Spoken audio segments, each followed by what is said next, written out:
Are you in the market, or are you thinking about getting in the market and tracking the market and are a little concerned about what you're seeing right now? Don't worry. In this video, I'm going to get into what's really happening, what's going on as far from a real estate perspective, and shed some light on we'll be able to set your minds at ease. Now, tune till the end, as I'm going to cover a couple of that are pretty active right now in most people's minds in terms of concerns and these types of things, and some things that you can do to kind of work through them. So stay tuned.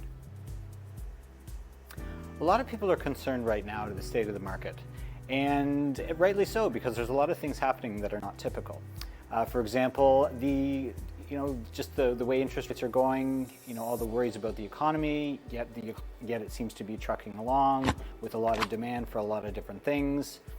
Over the last 4 weeks, there's really not a heck of a lot to report. I mean, Christmas time and the holidays, it's always like the market pretty much goes to sleep. Now, having said that, there still were a fair amount of transactions. In the city, there was like 150 over the last 4 weeks, which is the lowest you'll ever see, but it's still something to look at.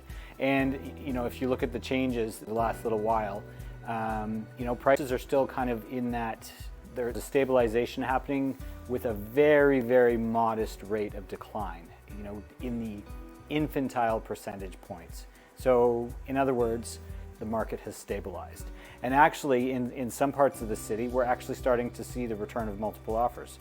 It was yesterday, did a showing with a client, and they had originally had the property at 1.2 million, and it's been on the market for quite some time. And they decided to take it off the market and relist it at a much lower price. And guess what happened? They got 7 offers. So, so people are out there. People are definitely still buying. A lot of people are kind of watching, and with the conversations that I've had with potential buyers and sellers, the sentiment is very much the same. They're kind of there's a concern, but at the same time, there's a watching to see what's going to happen.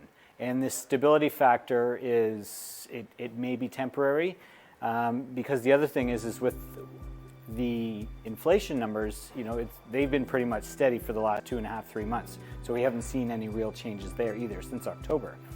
So we're around that 6.8, 6.9% range. It's still down from where it was in July last year, but it's, so a lot of people are now wondering, well, to put interest rates up again to try and stimulate this thing, or is it just kind of a steady as she goes and let the changes that they've already made take effect? I'm not an economist, so we'll wait and see what happens on that front. The next rate increase is scheduled for the 25th, which is about a week and a half away. So we'll see how that goes. As far as activity downtown goes, it's really interesting. Almost 2/3 of the sales that have happened over the last 3–4 weeks have been 1 bedrooms and 1+ dens. So the majority of the activity is under 700,000.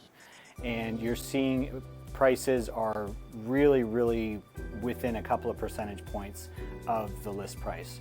So, the multiple offer thing, the bidding wars and all that, it's virtually non-existent, but it is still happening, as I mentioned before.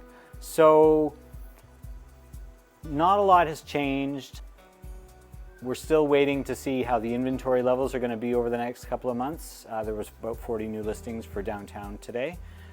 So we're just going to keep an eye on things, but I have a sneaking suspicion that these kinds of tight trends are going to continue for the next, at least until we see things start to open up a little bit with her. And, obviously this is really the first full week of real estate back after the holidays. So it's a little soon to say, and especially because of the numbers, exactly what they're saying. So it's in terms of the number of transactions.